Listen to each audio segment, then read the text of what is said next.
मुंबईच्या साकीनाकामधील खैरानी रोडवर एक उघड्या मानहोलमध्ये पडून एका व्यक्तीनं आपला जीव गमावला।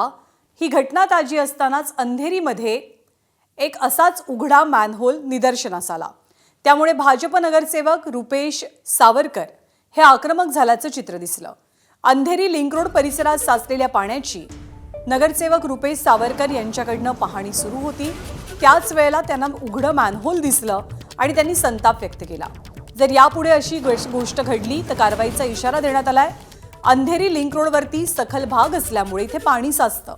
इथे पालिकेला सांगून लवकरच वॉटर पंप बसवून इथल्या पाण्याचा निचरा केला जाईल असं आश्वासन सुद्धा त्यांच्या वतीनं दिलं गेलंय।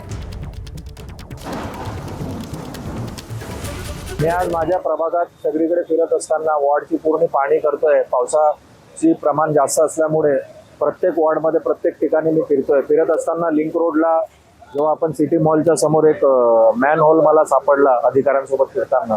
एवढ्या परिस्थिती आता 1-2 दिवस अगोदरच गंभीर घटना घडली। एवढी गंभीर घटना घडून सुद्धा पण प्रशासन अजून जागृत होत नाहीये। असा मॅन होल दिसल्यावर आपण त्याच्यावर ताबडतोब ते झाकण बदली करून त्याच्यावर कारवाई करायला सांगितलेली आहे, सुधारणा करण्यात आलेली आहे। पण याच्या पुढे माझ्या प्रभागात जरी अशा कुठल्या प्रकारच्या मॅन होलमुळे जर एखाद्या मतदाराला त्रास झाला तर थेट निलंबनाची कारवाईची मागणी करणार।